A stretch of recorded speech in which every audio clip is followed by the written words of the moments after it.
Alors, on est toujours dans la période 4, thème autour du monde. Sous-thème, les voyages. Discipline, c'est la grammaire. Le titre de la leçon, les pronoms personnels sujets et les pronoms personnels compléments. Alors, nos objectifs d'apprentissage pour aujourd'hui, c'est identifier l'emploi des pronoms personnels sujets et les pronoms personnels compléments. On doit apprendre à distinguer aussi entre les pronoms personnels sujets, nous et vous, et les pronoms personnels compléments, COD, COI, nous et vous. Faisons en premier un petit rappel de notre dernière leçon de grammaire. Alors, on va prendre ces phrases dans lesquelles on va souligner les compléments circonstanciels de lieu et encadrer les compléments circonstanciels de temps. Pendant les vacances, je partirai en Belgique.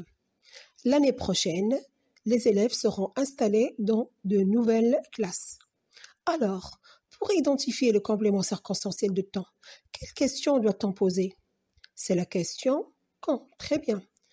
Alors, si je pose cette question pour les deux phrases, quand partirai-je en Belgique? Pendant les vacances. Donc ici, on a pendant les vacances. Pour la première phrase, c'est un complément circonstanciel de temps.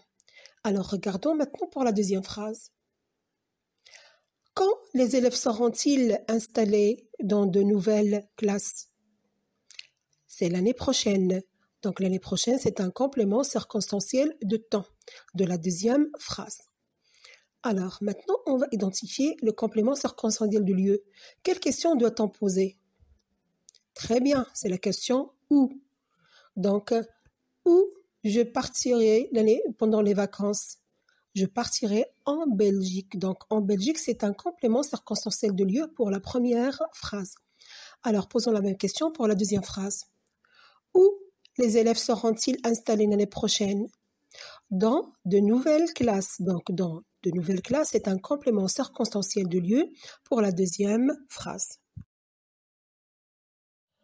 Alors, découvrons ensemble la notion d'aujourd'hui. On va en premier observer ces phrases. Ahmed entre en classe. Il s'installe à sa place. Alors ici, il remplace quoi? Ou bien remplace qui? Il remplace Ahmed. Prenons une deuxième phrase. Les filles entrent en classe. Elles s'installent à leur place. Elles remplacent les filles. Donc là, il remplace un groupe nominal sujet. Il remplace un groupe nominal sujet. Ahmed.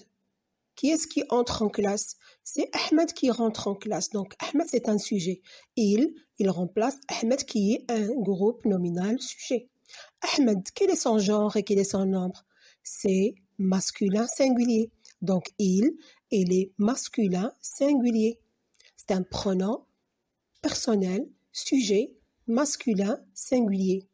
Passons à la deuxième phrase. Les filles entrent en classe. Elles s'installent à leur place. On a ici, qui est-ce qui entre en classe? Ce sont les filles qui entrent en classe. Donc là, les filles, c'est un groupe nominal sujet. Dans la deuxième phrase, il est remplacé par elle, le pronom. Alors, elle, il remplace un groupe nominal sujet. Donc aussi, c'est un sujet. Alors, les filles, c'est un groupe nominal sujet, féminin, pluriel. Donc aussi, le pronom personnel, elle, c'est un pronom personnel féminin, pluriel. Donc, ce sont des pronoms, il et elle sont des pronoms personnels sujets. Ils remplacent des groupes nominaux sujets. Ils prennent le même genre et le même nombre du groupe nominal sujet qu'ils remplacent. Donc, les pronoms personnels sujets sont, comme vous les connaissez, c'est je, la première personne du singulier, ça veut dire la personne qui parle. Tu, la deuxième personne du singulier, ça veut dire la personne à qui tu t'adresses. Il ou bien elle, la troisième personne du singulier, qui remplace un groupe nominal, masculin et féminin singulier. Nous, c'est nous, comme parlant, la première personne du pluriel. Vous, à qui on s'adresse, donc à la deuxième personne du pluriel. Il, la même chose, il remplace un groupe nominal, masculin pluriel, elle, féminin pluriel. Alors, maintenant, on observe ces autres phrases. J'ai pris les clés, je les ai déposées sur les bureaux. Alors, les remplace les clés. J'ai laissé les clés. Quelle est sa fonction? J'ai pris quoi? J'ai pris les clés, c'est un complément d'objet direct. Donc les remplace les clés. Pour éviter quoi? Pour éviter la répétition. Et en même temps, les, il prend la même fonction que le groupe de mots qu'il remplace. On a les clés, c'est un complément d'objet direct. Donc les pronoms est un complément d'objet direct. Donc il va remplacer même sa fonction. D'accord? Et aussi, il a pris son genre et son nombre. On a les clés, c'est un nom féminin pluriel. Donc les, c'est un pronom féminin pluriel. Regardez ici le participe passé. Il a pris un E du féminin et un S du pluriel. Je les ai déposés. Donc déposer ici, normalement, ça doit être avec un E accent, mais ici, il s'est accordé, le participe passé a fait l'accord avec le pronom personnel complément parce qu'il est placé avant le verbe. Vous vous rappelez lorsqu'on a fait l'accord avec l'auxiliaire avoir. Donc les clés est un complément d'objet direct. Les remplace les clés pour éviter la répétition et prend la même fonction que le mot clé.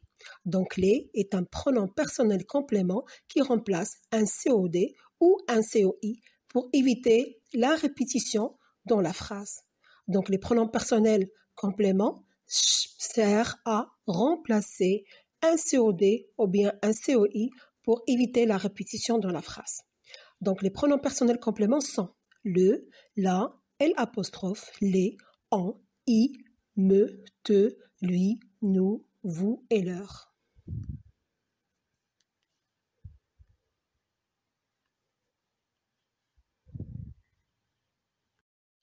Alors, ce qu'on doit retenir. On utilise les pronoms personnels pour éviter la répétition. Les pronoms personnels sujets sont je, tu, il, elle, nous, vous, il, elle. Les pronoms personnels compléments, vous avez ce tableau. Alors, les pronoms personnels qui remplacent les compléments d'objet directs, on a la première personne du singulier me, m apostrophe, la deuxième personne du singulier te, t apostrophe, la troisième personne du singulier le, la, L apostrophe, la première personne du pluriel nous, la deuxième personne du pluriel vous, la troisième personne du pluriel les.